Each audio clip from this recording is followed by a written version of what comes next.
Amen, Luzon, Visayas at Mindanao, sumatin po ang biyaya at kapayapaan mula sa ating Diyos Ama, sa ating Panginoong Kristo, at sa lahat nating mga viewers. Ito po muli ang ilipod sa Brother Ariel Ibarra na bumabati po sa inyo ng isang magandang hapon. At iabati po natin ang ating mga kapatiran dito sa Kaibiga, Bagbagin, sa panguna po ng ating Pastor Jepaspi at sa kanyang may bahay, ang Family Juan, Family Payon, at ang Family Durumal, Family Resurrection, Family Mercado, at ang Family Fuertes, no? At ang Family Pinito dyan sa Bagbagin, at din ang Family Parlungay, at ang Family Ayag dyan sa Venezuela. At binabati natin si Christian Muhon dyan, ating kaibigan, no? Sa ating mga kaibigan na patuloy na sumusubaybay sa Apostolic Back in the Bible, binabati rin natin si Brother Miguel Quinion dyan sa Nueva Ecija, at si Brother Emmanuel Soriano, no, na ating kaibigan na UPC. Lahat po. At kina Pastor Tihome, at din kay Brother Roenan Rosales, binabati natin siya ng isang magandang hapon. At din kay Brother Aluprin dyan sa Tarlac, binabati natin siya ng isang magandang hapon. At din binabati natin ating mga kapatiran sa abroad, Sister Ariela Ibarra dyan sa Dubai, Brother Norbin Saret, no, dyan sa Hungary. Ay, abati natin siya ng mga oras ngayon dyan sa kanyang lugar, no? At din binabati rin natin Sister Arlene Ibarra dyan sa Bulacan, at din aking mga pamangkin. Sa lahat po ng ating mga viewers na subaybay sa Apostolic Back to the Bible. At pag-usapan natin mga kaibigan ang tungkol po sa ating tatalakayin ngayon, dahil meron pong maraming mga katanungan mga kaibigan at sa ating mga kapatid na sa Facebook, no, may mga katanungan tungkol po kay Maria at sa ating Panginoong Jesucristo. Ay sasagutin po natin mga kaibigan at mga kapatid. Sabi nila rito ay, si Maria ba ay ina ng Diyos?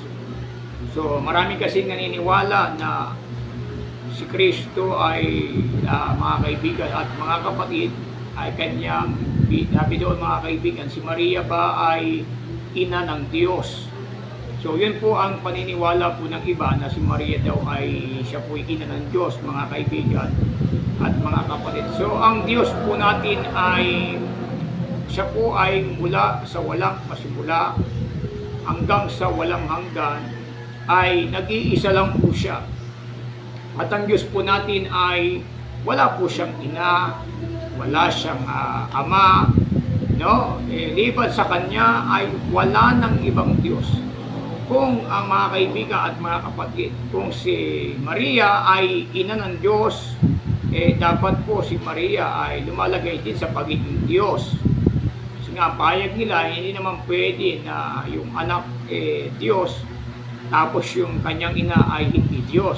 Kailangan mga kaibigan, ito po ay tumugma, no? At kagaya ng sinasabi ng Bible na ang pinanganak sa Espiritu ay Espiritu nga. Kung yung Espiritu po ay nanganak, gayon din yung kanyang ipinanganak po ay Espiritu. Ang ipinanganak sa laman ay laman nga. So kung si Maria mga kaibigan, siya po ay nasa kalagayang tao, paano po siya manganganak ng Diyos? Hindi po pwede mga kaibigan. So pagka ang Diyos po natin ay ipinanganak, lalabas po na meron pa pong nauna sa Diyos.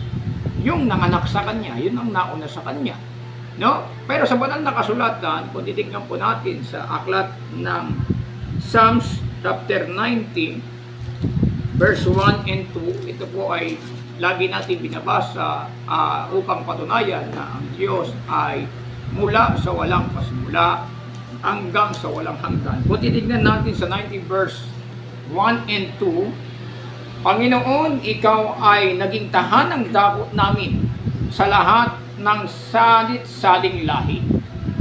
Bago nalabas ang mga bundok, o bago mo nilikha ang lupa at ang sanlibutan, mula nga ng walang pasimula hanggang sa walang hanggan, ikaw ang Diyos.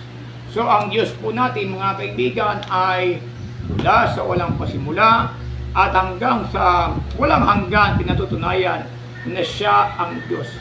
Bago magkaroon ng bundok, no, bago ang sanlibutan, ay pinapatunayan na ang Bible, ng Biblia, na ang Diyos ay siya po ay mula sa walang pasimula. So paano natin masasabi na ang Diyos siya ay anak ni Maria? Dahil pinapahayag ng Bible na ang Diyos ay mula sa walang pasimula hanggang sa walang hanggan. No? At marami pa pong mga tao na nauna kay Maria sa pag-iral. Unang-una kay Adan, no? Kay Eva, kay Moises, kay Abraham, nauna pa po sila kay Maria. So paano magiging anak si Maria, paano siya magiging ina ng Diyos, mga kaibigan, sa ating mga kapatid? Samantalang ang Diyos natin ay mula sa walang pasimula hanggang sa walang hanggan. Si Maria po ay nagmula po siya sa binhi po ni David. No, kung si Maria ay binhi po siya ni David, ito po ang katunayan na siya po ay tao. Hindi pwede na ang tao ay manganak po ng Diyos, kaibigan, sa ating mga kapatid. So, paano sasabihin ng iba na si Maria ay ina ng Diyos? Kasi ang pinangahawakan nilang talata, mga kaibigan, sa ating mga kapatid, ay yung tinutukoy sa Mateo 1 at ang versikulo po ay 23. Ito po ang pinangahawakan po ng iba, ay ganito po ang nakasulat. Tingnan po natin. Narito ang dalagay magdadalang tao. Ito po ay nasa propesiya po ito ni Isaias, no? At manganganak ng isang lalaki, at ang pangalang itatawag nila sa kanya ay Emmanuel, na kung liliwanagin ay sumasa atin ang Diyos. So, kaya naniniwala yung iba, mga kaibigan, na yung ipinanganak ni Maria ay Diyos dahil sa pangalan daw na Emmanuel, na ang ibig sabihin ng Emmanuel ay sumasa atin ng Diyos. So, kaya pinapatunayan nila na si Jesus ay, mga kaibigan, na ang Diyos ay meron po siyang ina dahil sa salitang sumasa atin ang Diyos. So, mapapansin po natin ang tinutukoy po sa Mateo 1 at ang versikulo po ay 23, ay tinutukoy po rito yung pangalang Emmanuel. No? Yung pangalang itatawag sa bata ay Emmanuel. So, ano po ba yung Emmanuel? Yung bata po ba na ipinanganak ng isang babae? O yung Emmanuel po ay yung pangalang itatawag doon sa bata? Kasi ang inihula ng Isaias, tatawagin ang kanyang pangalan na kamangha-mangha, tagapayo, makapangyarihan Diyos, walang hanggang Ama, Pangulo ng Kapayapaan. So, yung pangalan po ng bata, mga kaibigan, para po mas maliwanagan po tayo, yung pangalan po ng bata, yun po ang tatawagin kamangha-mangha, tagapayo, makapangyarihan Diyos, at walang hanggang Ama. Kasi wala naman pong bata na, mga kaibigan, na walang hanggang Ama. Hindi mo man pwede sabihin na yung bata Ama. O kaya yung bata ay makapangyarihan Diyos. Dahil lumalabas, mga kaibigan, naging bata ang Diyos. Hindi ho.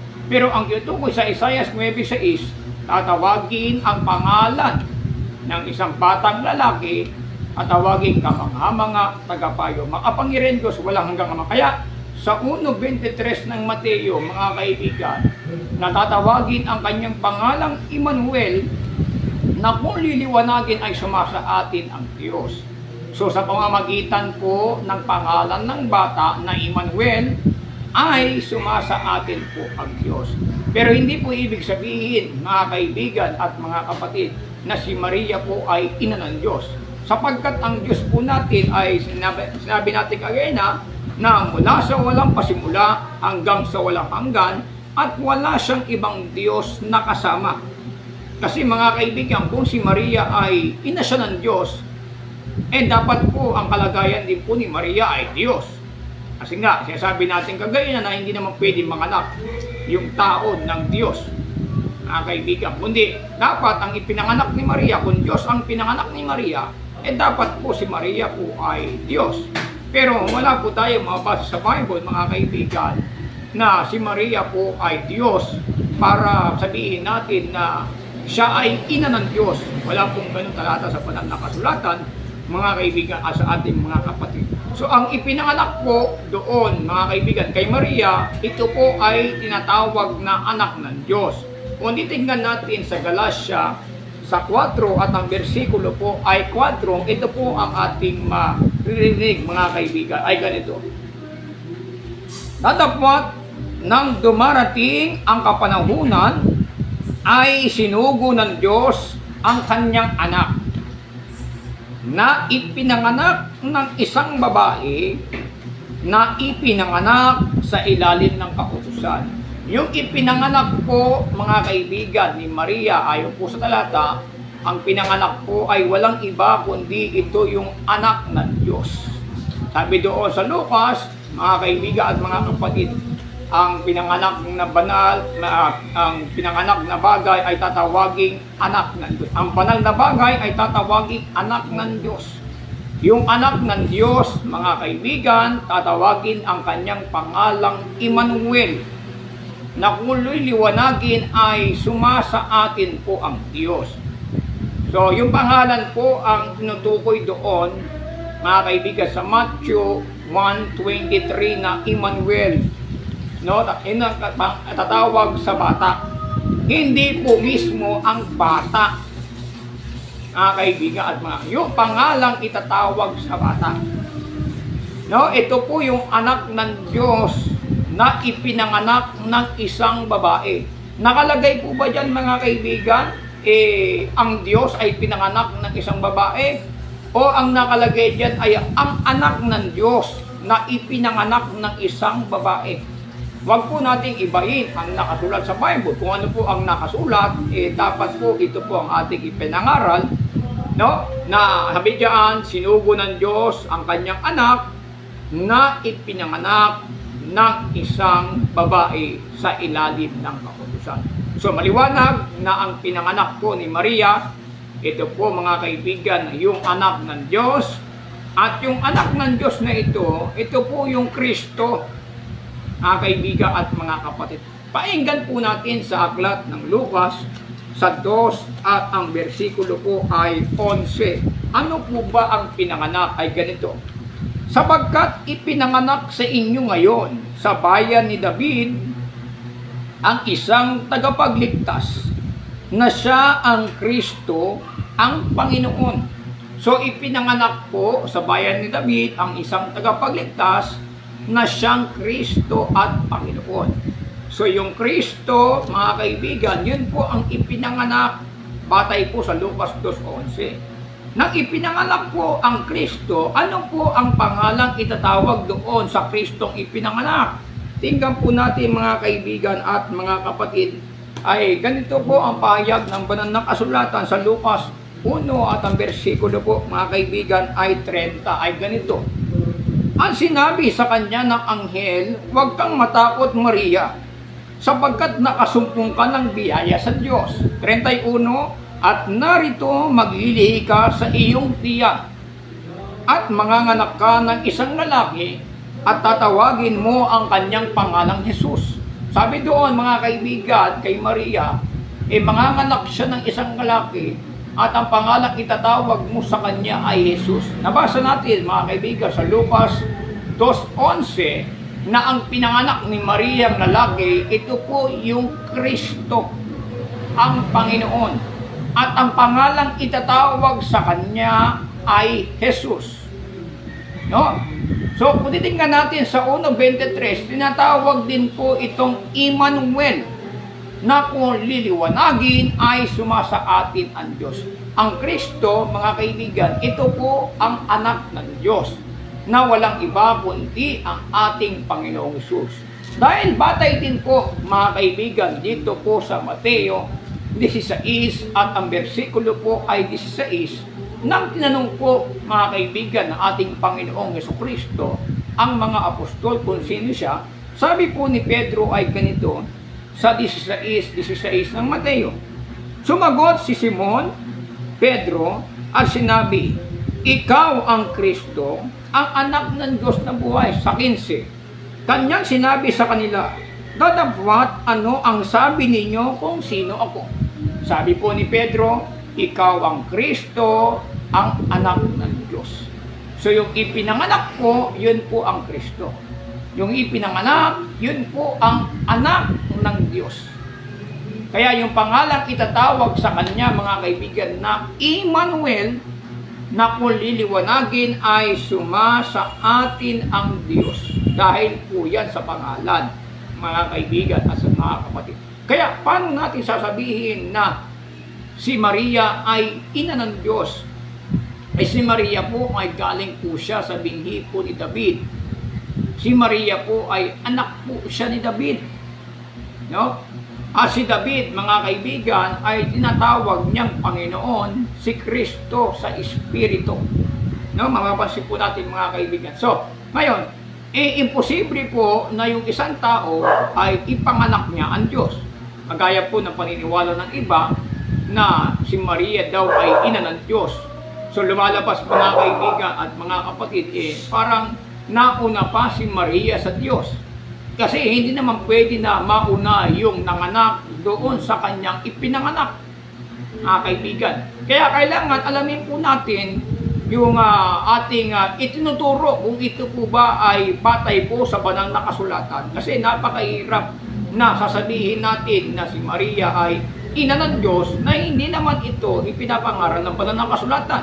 Dahil sabi ni Apostol Pablo dito sa unang Timoteo sa 1 at ang versikulo po ay 7 ay ganito, na nagsisipag-nasang maging mga guro ng kautusan, bagamat di nila natatalastas kahit ang kanilang sinasabi, kahit ang kanilang buong tiwalang pinatutunayan. Meron pong iba, mga kaibigan, dati po siyang nangangaral ng banal na kasulatan. Ang nangyari, mga kaibigan at mga kapatid, nabago po yung kanyang paniniwala dahil sa pagkatalo niya doon sa kanilang diskusyon. No, kailangan, mga kaibigan, sa aral na iyong pinapangaral, kailangan po tayong panindigan. No? May paninindigan dapat ang mangangaral na hindi siya bigay-bawi. Nang una, pinaggalaban niya yung kanyang pinatutunayan niya, yung kanyang aral ay totoo, tunay na iglesia, tapos bandang uli, babawiin niya. So, yun po, nagiging problema. Ngayon, yung iglesia niya na kinakaaniban noon, yun na ngayon ang kinakalaban niya. Yun nagiging problema, mga kaibigan. Kaya, ang paniniwala niya ngayon, si Maria ay ina ng Diyos. Mga kaibigan, hindi po natin masisisi, no?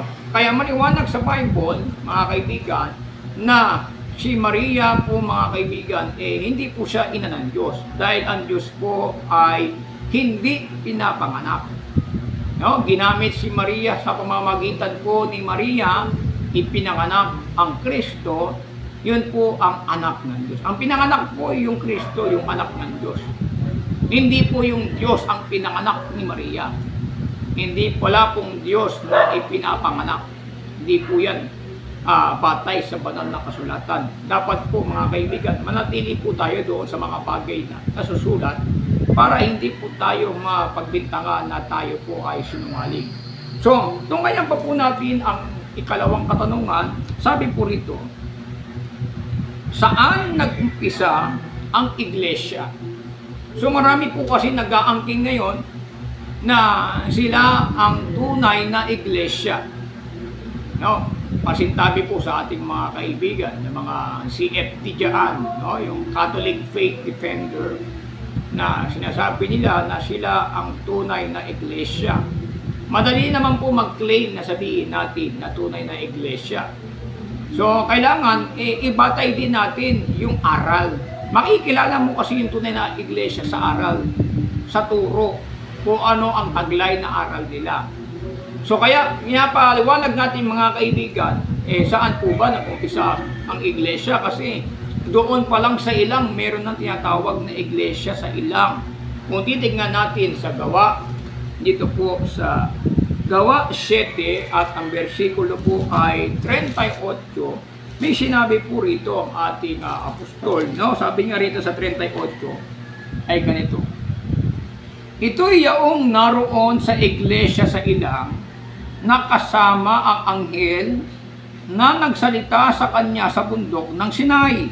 at kasama ang ating mga magulang na siyang nagsitanggap ng mga aral na buhay upang ibigay sa atin. So may tinatawag po si Esteban dito po sa chapter 7 of the book of Acts na iglesia sa ilang.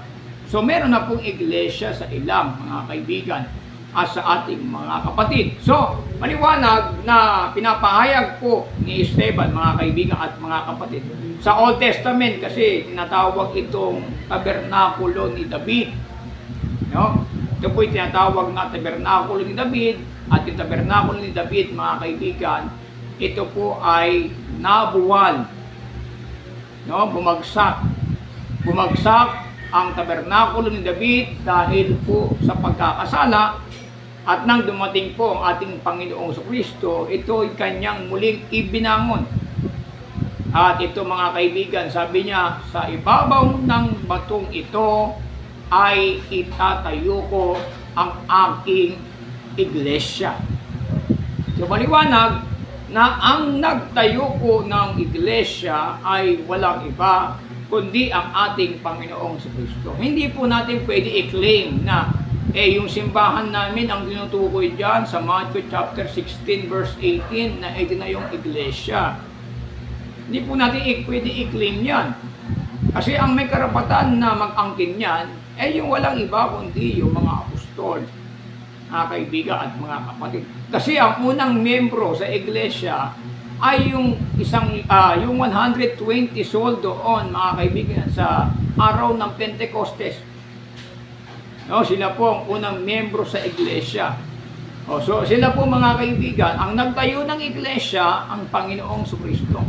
Wala po tayong karapatan na tayo po ay magtayo ng iglesia.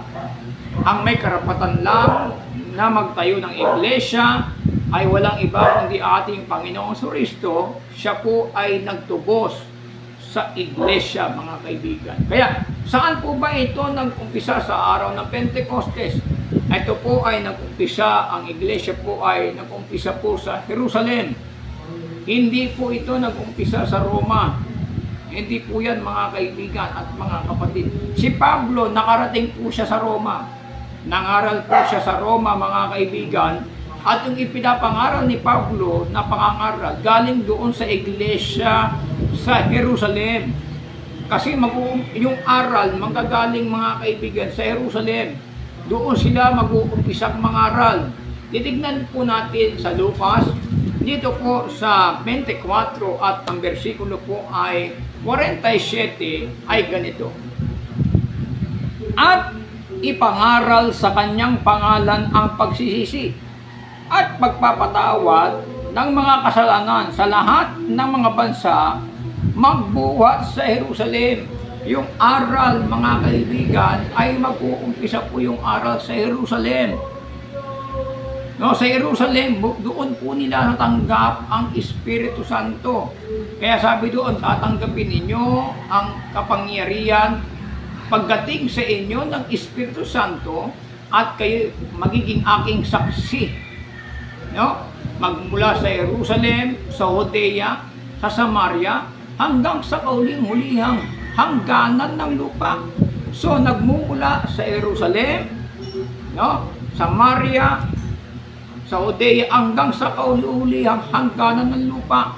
Nang sinabi ni Kristo, sa ibabaw ng batong ito, ay itatayo ko ang aking iglesia. Ito po ay kanyang itinayo sa Jerusalem, mga kaibigan. Kasi nang una pa lang ang bahay ng Diyos nakatayo na sa Jerusalem. Dahil ito ay nabuwal, kung nabuwal yung iglesia ng Diyos sa Jerusalem, doon din po siya itatayo ng Diyos sa Jerusalem, mga kaibigan, sa ating mga kapatid. Kasi kung titignan po natin, mga kaibigan, sa ating mga kapatid sa banal na kasulatan, sa Jerusalem po nag-umpisa yung kanilang yung bahay ng Diyos na tinatawag. Tingnan po natin sa aklat ng Esdra. No, kung meron po tayong talata sa Bible, sa Esdra chapter 1 verse 3 ay ganito. Sino man sa inyo sa kanyang buong bayan, sumakay niya nawa ang kanyang Diyos. At umahon siya sa Jerusalem na nasa Huda at itayo ang bahay ng Panginoon Diyos ng Israel siya'y Diyos na nasa Jerusalem. Tuloy po natin. At sino mang naiwan sa animang dako na kanyang pinakikipamayan tungkol siya ng mga lalaki. Tulungan siya ng mga lalaki sa kanyang kinaroroonan ng pilak at bukod sa kusang handog sa bahay ng Diyos na nasa Jerusalem. Tuloy po natin sa 5. Na magagayoy nagsibangon ang mga pangulo ng mga sambahayan ng mga magulang ni Juda at Benjamin at ang mga saserdote at ang mga Levita sa makatwid bagay lahat ng mga diway kinilos ng Diyos na magsiahong itayo ang bahay ng Panginoon na nasa Jerusalem. So nabuwal po ng una ang Jerusalem.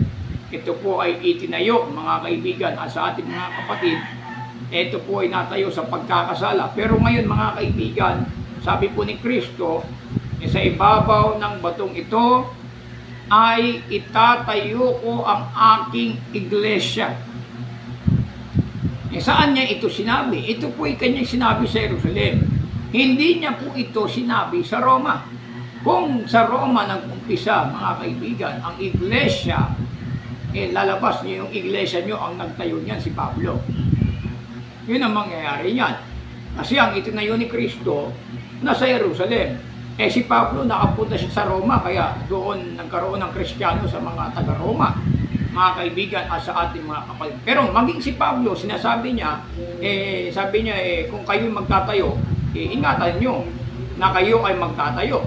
Kaya nga si Pablo kaya niya na maglagay ng pundasyon, kasi meron na nga pundasyon Yung tinayo ni Kristo, yun ang pinakamahalaga. Kung titingnan natin sa unang Korinto, sa 3 at ang versikulo po, mga kaibigan, ay tingnan po natin, sa 9 muna. Sapagkat tayo ay mga kamanggagawa ng Diyos, kayo ang bukid ng Diyos, ang gusali ng Diyos. Ayon sa biyaya ng Diyos na ibinigay sa akin, na tulad sa matalinong tagapagtayo, ay inilagay ko ang pinagsasaligan at iba ang nagtatayo sa ibabaw nito. Ngunit ingatan ng bawat tao kung paano ang pagkatayo niya sa ibabaw nito. Sapagkat sino man ay hindi makapaglalagay ng ibang pinagsasaligan, kundi ang nalalagay na ito ay si Kristo Jesus.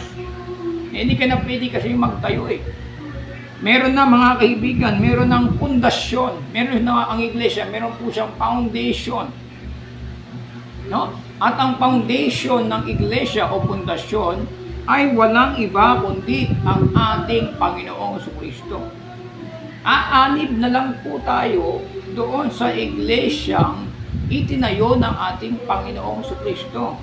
Kaya nga ang mga hintil ay meron pong pangako doon sa 3:6 ng Epeso. Kung titignan po natin ay ganito ang pahayag ng banal na kasulatan.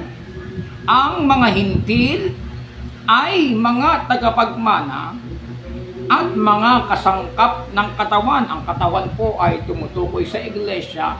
Batay po sa Colosas 1:18. Sabi doon, siya ang ulo ng katawan sa mga katwid bagay ng iglesia. Tuloy po natin. At mga may bahagi sa pangako na kay Kristo Jesus sa pamamagitan ng Ebanghelyo. Ang mga hintil po, sila po ay kasangkap ng katawan. Sila po ay bahagi ng katawan. Paano makakasangkap ang mga hintil sa katawan o sa iglesia? Sa pamamagitan po ng Ebanghelyo. May bahagi po, naging part ang mga hintil ng iglesia dahil sa Ebanghelyo na ipinangaral po ng ating Apostol Pablo dito sa mga taga-Epeso, mga kaibigan at mga kapatid. So, sa ating pinapangaral, mga kaibigan, ang tinayo ng umpisa ang iglesia, ito po ay araw ng Pentecostes, mga kaibigan. No, na unang membro ay 120 soul, mga kaibigan. Pinangaral doon ni Pedro yung bautismo sa pangalan ng Panginoong Jesucristo. At pagkatapos po ng bautismo sa pangalan ng Panginoong Kristo, sabi ko mga kaibigan sa 42, sila'y nagsipanatili sa turo ng mga apostol. No? Sila po ay nagsipanatili sa turo ng mga apostol, hindi turo ng iba't ibang tao. Mayroong mga turo ni Joseph Smith. Yung iba naman, turo naman ni Ellen White. Yung iba naman, turo naman ni Charles Russell. Marami silang turo na yung iba naman, turo ni Luther. Kaya may tinatawag silang Lutheran, mga kaibigan. Dapat yung turo natin na ipapangaral ay turo ng mga apostol ang ipinapangaral natin. Hindi turo ng kung sino-sino, mga kaibigan. Kasi ang mga apostol, sasamahan po natin sila sa turo at aral. Tingnan po natin sa unang 1:1-3 ay ganito. Sabi doon, yaong aming nakita at narinig, ay siya rin naming ibinabalita sa inyo, upang kayo naman ay magkaroon ng pakikisama sa amin. Oo, tayo ay may pakikisama-sama at sa kanyang anak na si Jesucristo. Sino po ang mga witness, yung mga saksi? Yung mga saksi po, yung mga nakakita at mga nakarinig. Sabi nila, yaong aming nakita at narinig, ay siya na naming binabalita sa inyo, upang kayo naman ay magkaroon ng pakikisama sa amin. So ang mga apostol, sila po ay sasamahan po natin. Sila, paano natin sasamahan ng mga apostol? Sa pamamagitan po ng turo at aral. Kasi sa mga apostol, ipinagkatiwala, mga kaibigan at mga kapatid, ang kautusan ng ating Panginoong Kristo sa pamamagitan po ng banal na Espiritu. Pakinggan niyo po sa Gawa 1 at ang bersikulo po ay 2. Ano ang pahayag ng banal na kasulatan ay ganito po, mga kaibigan at mga kapatid.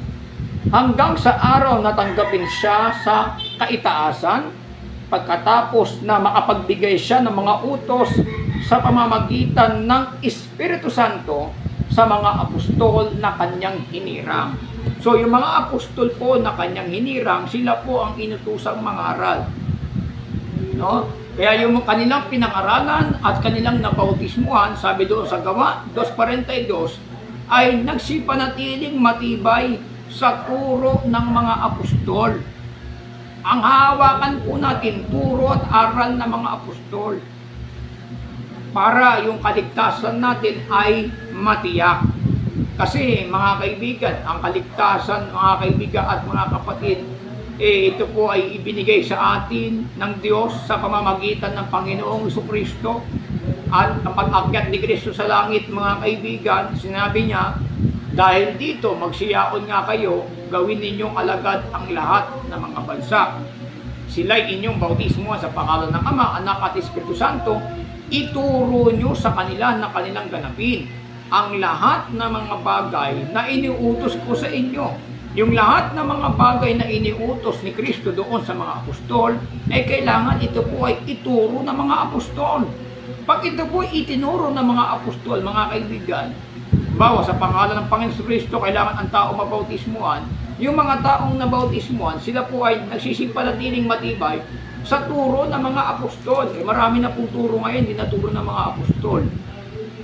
Yun ang nagiging problema, mga kaibigan, sa ating mga kapatid. Kaya, saan nag-umpisa ang iglesia? Ang iglesia ang pinapangaral namin, mga kaibigan, yung itinatag ni Kristo doon sa Jerusalem. Hindi sinasabi nila na iglesia raw, doon daw sa Roma nang galing. Hindi ho, mga kaibigan. Kaya lang nagkaroon ng iglesia sa Roma dahil sa ating apostol Pablo. Si Pedro po, hindi po siya papa, hindi siya pope.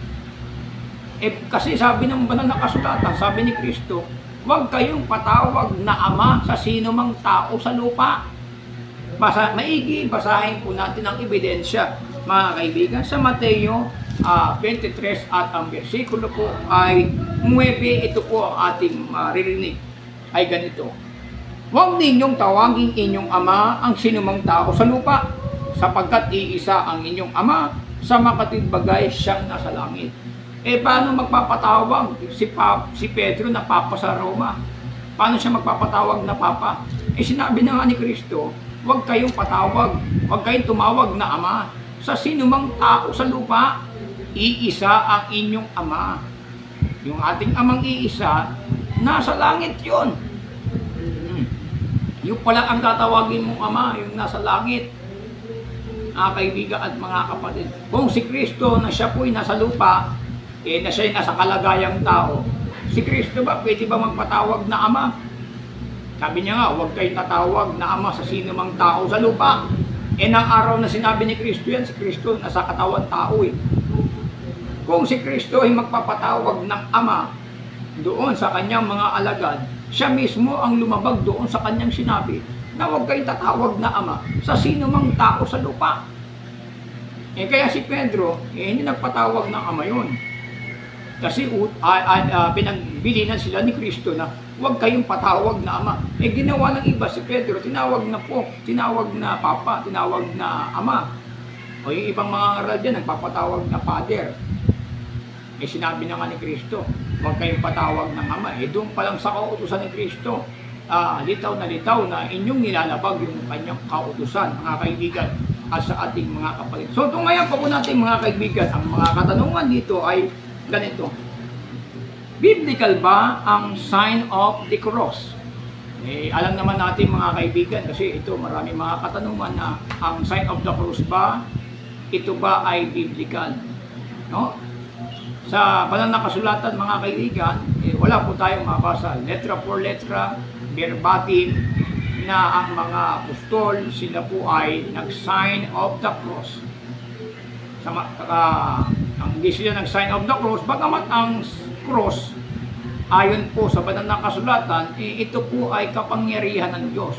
Titignan po natin sa aklat po ng unang Korinto, sa 1 at ang bersikulo po mga kaibigan ay 18 ay ganito.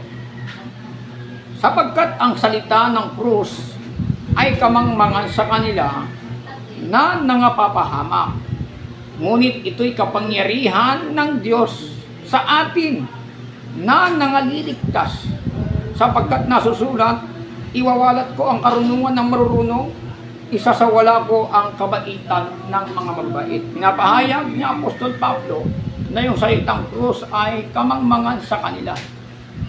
Kaibigan, sino po yung tinutukoy rito na yung krus ay kamangmangan sa kanila? Titignan po natin mga kaibigan at mga kapatid dito po sa aklat ng unang Korinto pa rin, sa 1 at ang bersikulo po ay 23 ay ganito. Tatapwat ang aming ipinapangaral ay ang Kristo na napako sa krus, na sa mga Hudyo ay katitisuran at sa mga Hintil ay kamangmangan. So kasi ng unang mga kaibigan, yung salitang krus, sabi ni Pablo, ay kamangmangan sa kanila. Doon po sa mga Hintil, kamangmangan sa kanila ang salitang krus. At sa mga Hudyo naman, ito po ay katitisuran. Pero sabi ni Pablo, ipinangaral niya dito sa mga taga-Korinto, ang krus ay siyang kapangyarihan ng Diyos sa ikaliligtas, na kaibigan, at sa ating mga kapatid. Pero sa Bible, hindi po kami nagkakatandang krus sa aming mga miyembro, kasi hindi naman inutos si Kristo na mag-sign of the cross kayo. Pero pinapahiwatig ni Pablo doon sa mga taga-Korinto, ang krus ay siyang kapangyarihan, mga kaibigan. Bakit po ba ang krus ay naging kapangyarihan, mga kaibigan? Kasi dahil sa krus na ito, dito namatay, no? Dito namatay, dito nailibing, dito rin muling ibinuhay ang Panginoong Kristo. Kasi namatay si Kristo dahil siya pinako sa krus. Dahil sa kanyang pagkapako sa krus, siya po ay nailibing. At sa kanyang pagkabuhay na maguli, mga kaibigan, sabi ng mga apostol, ang kapangyarihan ay dahil sa pagkabuhay na maguli. May dakilang kapangyarihan po sa pagkabuhay na maguli. Tingnan po natin mga kaibigan at mga kapatid, dito po sa aklat ng Gawa. Maganda may talata, kasi yung iba nangangaral walang talata, nakukwento lang. Yan po mahirap mga kaibigan.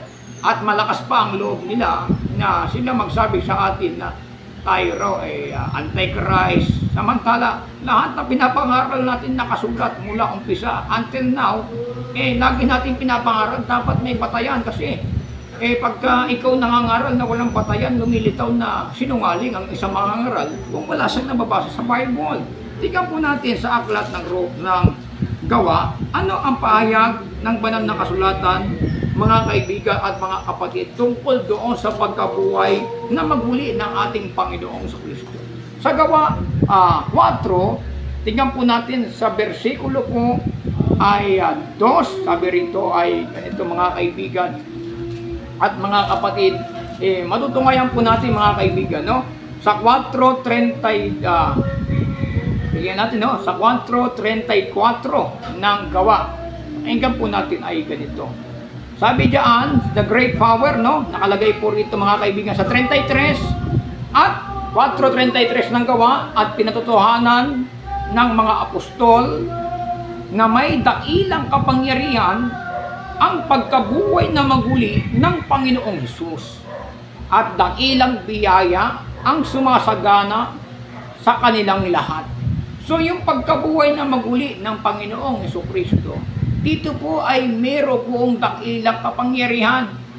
Kaya nga, bago nila ipinangaral na si Jesus ay anak ng Diyos, kailangan ang si Kristo ay kailangan mabuhay na maguli.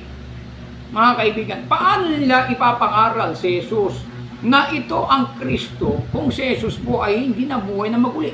Kasi kailangan matupad po ang mga nakasulat tungkol kay Kristo, na ang Kristo ay dapat maghirap at mamatay at muling mabuhay. Kung ang Kristo ay namatay at hindi muling nabuhay, paano nila mapapangaral na si Kristo ay anak ng Diyos? Kasi bago sila nangaral na si Kristo ay anak ng Diyos, pinatunayan muna nila na si Kristo ay nabuhay na maguli. Pakinggan nyo sa aklat ng Roma 1, at ang bersikulo po ay 1 hanggang 3. Kaya nga malakas ang loob ng mga apostol na sabihin na si Kristo ay anak ng Diyos, dahil ang nagpapatunay na si Kristo ay anak ng Diyos dahil doon sa pagkabuhay na maguli. Tingnan niyo po sa Roma 1 hanggang bersikulo 1 hanggang 3. Pakinggan niyo po. Si Pablo na alipin ni Jesucristo na tinawag na maging apostol, binukod sa Ebanghelyo ng Diyos, na kanyang ipinangako ng una sa pamamagitan ng kanyang mga propeta sa mga banal na kasulatan tungkol sa kanyang anak. Ito po yung sa kasulatan mga kaibigan na pinapangaral ng una, ito po'y patungkol sa kanyang anak. Hindi patungkol sa ama, ito po'y patungkol sa kanyang anak. Ano sabi? Na ipinanganak sa binhi ni David ayon sa laman. Tuloy. Na ipinahayag na anak ng Diyos na may kapangyarihan ayon sa Espiritu ng kabanalan sa pamamagitan ng pagkabuhay na maguli ng mga patay. Sa makatwid bagay, si Jesucristo ng Panginoon natin, ipinahayag nila na si Jesucristo ay anak ng Diyos sa pamamagitan ng pagkabuhay na maguli. Kaya ang mga apostol, bago nila ipinangaral si Kristo na anak ng Diyos, kailangan mga kaibigan, si Kristo ay mabuhay na maguli.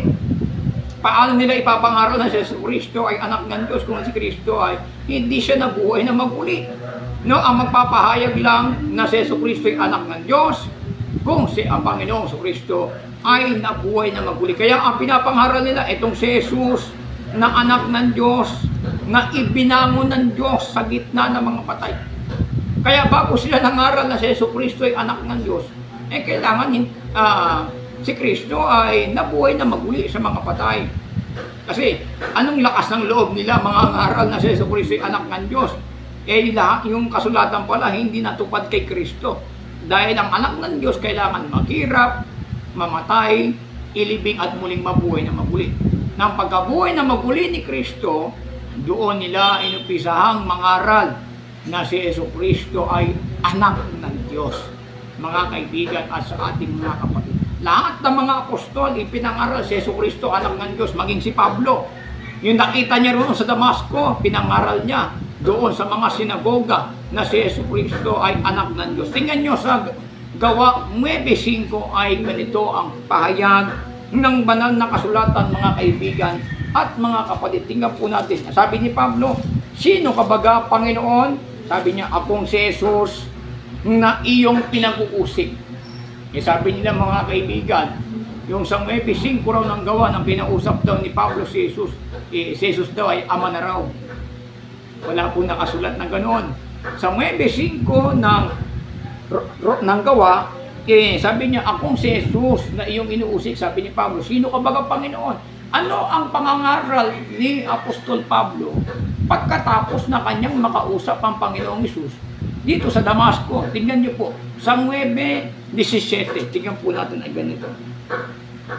At umalis si Ananias at pumasok sa bahay at ipinatong ang kanyang mga kamay sa kanya na sinasabi, Kapatid na Saulo, ang Panginoon sa makatuwid bagay si Jesus na sa iyo'y napakita sa daan na iyong pinanggalingan ay nagsugo sa akin upang tanggapin mo ang iyong paningin at mapuspos ka ng Espiritu Santo. Tuloy po natin. At pagdakay nangalaglag mula sa kanyang mga mata ang parang kaliskis at tinanggap niya ang kanyang paningin. At siya'y nagtindig at siya'y binautismo. Tuloy po natin. At siya'y kumain at lumakas at siya'y nakisamang ilang araw sa mga alagad na nasa Damasco. 20. At pagdakay, kanyang itinanyag sa mga sinagoga si Jesus na siya ang anak ng Diyos. Maliwanag mga kaibigan, doon sa Gawa 9:5, yung nakausap niyang Jesus na Panginoon, ipinangaral niya doon sa mga sinagoga. Pagkatapos na siya bautismuhan ni Ananias, nakisama siya ilang araw doon sa mga alagad sa Damasco. At pagtakay, sabi diyan sa verse 20, siya'y tumungo sa mga sinagoga na kanyang ipinangaral si Jesus ay anak ng Diyos. Sino po ba si Jesus? Ayon kay Pablo, anak ng Diyos. Dapat ang pinangaral niya, yung nakita ko doon sa Damasco, ito yung Ama, ito yung Diyos. Hindi. Ang pinangaral niya sa mga sinagoga, si Jesus ay anak ng Diyos. Yung iba matigas lang ang ulo. Kahit nasusulat na sa Biblia, ayaw pa rin tanggapin. Yan ang nagiging problema. Ngayon, ano ba ang nahayag kay Pablo? Di ba ang nahayag kay Pablo, kaya po siya nalipat sa reliyong Kristyanismo? Dahil doon nahayag sa kanya ang anak ng Diyos. Tingnan po natin sa Galatia 1. At ang bersikulo po ay 15. Tingnan po natin kung walang ebidensya ay ganito. Ngunit, nang minagaling ng Diyos na siyang sa akin ay nagbuot, buhat pa sa tiyan ng aking ina, at ako'y tawagin sa pamamagitan ng kanyang biyaya, na ihayag ang kanyang anak sa akin, upang siya'y aking ipinangaral sa gitna ng mga hintil, pagkarakay hindi ako sumangguni sa laman at sa dugo. Ano ang ipinangaral ni Pablo sa mga hintil? Ang ipinangaral ni Pablo sa mga hintil, yung anak ng Diyos na nahayag sa kanya. Kaya nga sabi niya, magkaisa tayo ng pananampalataya kay Jesucristo na anak ng Diyos. Pakinggan nyo sa 4 ng Epeso. Tingnan po natin mga kaibigan at mga kapatid. 4:13 ng Epeso. Tingnan nyo. Hanggang sa abutin nating lahat ang pagkakaisa ng pananampalataya at ang pagkakilala sa anak ng Diyos, hanggang sa lubos na paglaki ng tao, hanggang sa sukat ng pangangatawan ng kapuspusan ni Kristo. Saan daw po magkakaisa sa pananampalataya? Sa anak ng Diyos. Kasi iyon kasi ang nahayag kay Pablo. Hindi kontra-kontra si Pablo. Si Kristo naging ama. Tapos sa isang talata naman, si Kristo naman yung anak. Hindi o.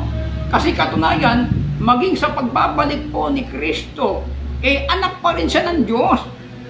Pakinggan nyo sa 1 Thessalonica 1 at ang bersikulo ay 10. Matigas lang yung ulo ng iba kahit nasusulat na. Ayaw nila tanggapin mga anti-Pablo yung iba. Pakinggan nyo sa 1 Thessalonica 1:10 ay ganito. Upang hintayin ang kanyang anak na mula sa langit. Sabi ni Pablo, upang hintayin ang kanyang anak sa langit na kanyang ibinangon sa mga patay, si Jesus nga na nagligtas sa atin mula sa galit na darating. Sino po ang hinihintay? Batay po kay Pablo sa 1 Thessalonica 1:10, yung kanyang anak. Kaya nga sa pagbabalik ni Kristo, siya pa rin po ay anak ng Diyos. Maghahari po siya ng 1,000 taon. Pagkatapos na ang 1,000 taon ng kanyang paghahari, mga kaibigan at mga kapatid, no, sabi doon, darating ang wakas, pagka ibibigay niya na ang kaharian sa Diyos, sa makatuwid bagay sa Ama, pagkalilipunin niya na ang lahat ng bagay sa ilalim ng kanyang talampakan. Pagka nalipon niya na ang lahat ng mga bagay sa ilalim ng kanyang talampakan, mga kaibigan, sabi doon, pasusukuin sa kanya ng Diyos ang lahat ng mga bagay sa Kanya. At pagkatapos na mapasuko ng Diyos ang lahat ng mga bagay sa Kanya, sabi doon sa 28, ang anak rin naman ay susuko doon sa nagpasuko sa lahat ng bagay sa Kanya, upang ang Diyos ay maging lahat sa lahat. Kung yung anak pala ang Diyos, bakit yung anak susuko pa roon? Sa unang Korinto 15:28, siya na pala ang Diyos bakit susuko pa siya? Doon sa nagpasuko sa Kanya. Sino ba yung nagpasuko sa Kanya? Yung Diyos. Lahat ng kapangyarihan, pinasuko sa Kanya ng Diyos. Pagkatapos na mapasuko na ng Diyos ang lahat ng kapangyarihan sa ilalim ng Kanyang paa, yung anak din naman, susuko naman doon sa nagpasuko ng lahat ng bagay, upang ang Diyos ay maging sa lahat at sa lahat. Paano sasabihin nyo na yung anak, yung ama? Yung anak nga, susuko nga sa ama. Nagiging problema, mga kaibigan at mga kapatid. So, tungayan po natin yung mga katanungan dito. Ay ganito. Mahalaga ba ang reliyon? Sa Bible, mga kaibigan, napakahalaga po ng reliyon. Sabi ng iba, hindi na mahalaga ang reliyon. Ang mahalaga, relasyon. Ang sabi nila. Ang kahulugan kasi ng reliyon, mga kaibigan, sa pananakasulatan, yung reliyon, mga kaibigan, ito po ay sa Greek word, ang salitang religion ay treskia. Yung word na treskia, ang kahulugan po ay, mga kaibigan, ay ceremonial, worship, pagsamba. Doon sa James chapter 1 verse 27, ang dalisay na reliyon ay ito. Hindi na pala kailangan ng reliyon. Bakit may sinasabi si Santiago na ang dalisay na reliyon ay ito, na dalawin ang mga ulilang bao at pag-ingatan ang kanilang sarili na malinis sa sanlibutan. Bakit may dalisay na reliyon? Hindi na pala kailangan ng reliyon. Yan po nagiging problema sa mga tao, mga kaibigan. Sabi niya, hindi na kailangan ng reliyon. Kailangan ng relasyon. Pares mahalaga yun. Pag ikaw ay merong reliyon, meron kang relasyon sa Diyos. Kasi ang kahulugan ng reliyon, pagsamba. Sasambay mo ba yung Diyos pagka wala kang relasyon sa Kanya? Yan, nagiging problema, mga kaibigan, sa ating mga kapatid. Siguro, hiling natin sa ating kapatid, no? Sister, tawag nito, Sister Michelle. Sira natin yung pinto at yung sa loob, yung kanta. So, kaya, mga kaibigan at sa ating mga kapatid, napakahalaga na malaman natin na mayroon tunay na religion, mga kaibigan. Kung meron kayong mga katanungan, pwede naman kayong magtanong, mga kaibigan. Sa ating mga kapatid, tingnan natin dito kung merong mga katanungan. Si Father Raymond Resurrection, binabati natin ng isang magandang hapon, no? Medyo ang ating mga viewers ngayon, medyo busy sila. Si Father, si Sister Imelda Bayon, binabati natin siya, si Ate Roda Durumal, dyan nakikinig sa atin ngayon, dyan sa NPC Road. Pagpalain po kayo ng ating Panginoong Kristo. So, kayo naman po mga kaibigan, ang ating mga viewers, matatatalino naman mga viewers. At alam naman nila na yung pinapangaral natin nakasulat sa Bible, mga kaibigan, sa ating mga kapatid. So, pagka ang pinapangaral natin ay nakasulat sa Bible, dapat paniwalaan natin. Yung iba kasi mga kaibigan, kahit nakasulat na sa Bible, ayaw nila paniwalaan. Yan po nagiging problema. Yung hindi nakasulat, yun ang kanilang pinaniniwalaan. So, meron pong religion, mga kaibigan. Ang tunay na religion ay walang iba kundi, mga kaibigan, mga kapatid, yung iglesia itinayo, itinatag ng ating Panginoong Kristo. Yung iglesia itinayo at tinatag ng ating Panginoong Kristo, mga kaibigan, ito po ay yung kanilang doktrina at aral, sila po ay nagbe-base sa turo ng mga apostol, mga kaibigan at mga kapatid. Ang mga apostol, sila ang pinagkatiwalaan ng aral. So, pwede po tayong magtanong, mga kaibigan, kung meron po tayong mga katanungan, at kayo din sa ating mga kapatid, meron po tayong gustong malaman, para tayo po ay makabahagi ng pangangaral po sa ating mga viewers sa iba't ibang mga sekta o denomination na nakikinig ngayon, mga kaibigan. Kasi baka gusto nilang malaman tungkol po sa ating mga doktrina, mga kaibigan, at sa ating mga kapatid. Huwag po tayo mahiyang magtanong, mga kaibigan at mga kapatid, Kaya nga po tayo nag-live para yung mga suliranin natin tungkol sa ating pananampalataya ay dito nating sagutin.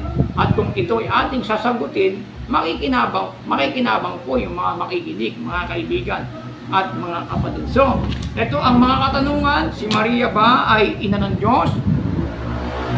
Saan nag-umpisa ang iglesia? Biblical ba ang sign of the cross? At mahalaga pa ang religion?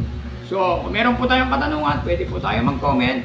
At kung wala naman mga kaibigan, pa-share po, pa-like po ang ating programa mga kaibigan sa ating mga kapatid. Kaya kailangan sa ating Apostolic Back to the Bible, sa ating pangangaral, mga kaibigan, kailangan po nakasulat sa Biblia. Laging nakasulat, laging may batayan sa banal na kasulatan. Halimbawa po, sinasabi nila ang Ama ay nagkatawang tao. Wala po yung batayan sa Bible. Ang nakalagay sa Bible, nagkatawang tao ang Verbo. Pag sinabi nila ang Diyos ay namatay, wala rin po yun sa Bible. Sapagkat ang Diyos ay hindi po namamatay. Naliwas po yan sa paniniwala at turo ng mga apostol. Yan po. Pag sinabi nila merong limbo, merong purgatorio, mga kaibigan, merong rosaryo, hindi po yan aral ng mga apostol. Ang tawag po dyan mga kaibigan, yan ay aral ng mga tao. Yan ay dogma, mga kaibigan, na hindi paniniwala ng mga apostol. Kailanman ang mga apostol sa kanilang pananalangin ay hindi sila gumamit ng rosaryo, mga kaibigan at mga kapatid. Kasi ang panalangin ay mula sa ating puso, ilalabas natin sa ating bibig, bibigkasin natin, sasabihin natin sa Diyos yung ating mga kahilingan. Sa 4:6 ng Pilipos, mga kaibigan, ang ating panalangin, mga kaibigan, tayo po'y manalangin na may daing at pasasalamat na ating ipakilala ang ating kahilingan sa Diyos. Yung panalangin po natin, ipapakilala po natin yung ating mga kahilingan. Ano ba gusto mong mangyari sa buhay mo? Ipanalangin po natin sa Diyos. Ang ating panalangin, rekta sa Diyos. Hindi na tayo dadaan kay San Pedro, hindi na tayo dadaan kay San Roque, hindi na tayo dadaan sa iba't ibang mga santo, kundi tayo po ay dedirekta sa Diyos, mga kaibigan, sa pamamagitan ng pangalan ng ating Panginoong Jesucristo. Yan po ang maliwanag. Yan po ang nasa Biblia, mga kaibigan, at sa ating mga kapatid. Kaya sa ating mga kapatiran, tayo po ay magbalik loob na sa ating Panginoon Diyos. Sa mga nangihina, tayo po ay magbalik loob. Malapit na pong bumalik ang ating Panginoon. No, wag po natin sayangin ang ating buhay sa libutan. Kung meron man tayong mga pagkukulang, mga kasalanan, ating pong i-confess sa Panginoon, ating hihingi ng tawad sa Diyos. Ang Diyos po natin ay Diyos na mapagpatawad. Habang may buhay, meron pong pag-asa. Habang may buhay, meron pong tayong chance na lumapit sa ating Diyos. Hindi po sarado ang pintuan ng langit para sa atin. Hindi sarado ang Diyos sa atin. Kundi sabi ng banal na kasulatan, ang lumalapit sa akin, kailanman ay hindi ko itataboy. Kaya kailangan mga kaibigan at mga kapatid, panghawakan po natin ang turo at aral ng mga apostol. Muli po mga kaibigan at sa ating mga kapatid, pinabati ko po si Christian Muhon diyan sa kaibigan, ang ating katrabaho. Ngayon din mga kaibigan, pinabati natin si Kuya Miguel diyan sa Nueva Ecija, at kina Albert Ilisan, kina Jojo Ilisan, pinabati po natin sila ng isang magandang gabi. Sa lahat po nating mga viewers, aking pong pakiusap, inyo pong i-share, i-like ang video ito upang ito po'y makatulong sa inyong mga pagsusuri sa banal na kasulatan, mga kaibigan. Maraming po salamat. Muli po magkita-kita po tayo muli sa araw ng linggo, no, alas 5 ng hapon hanggang alas 6 po ng gabi, mga kaibigan. At pagpalain po kayo ng ating Panginoon Kristo at God bless you all.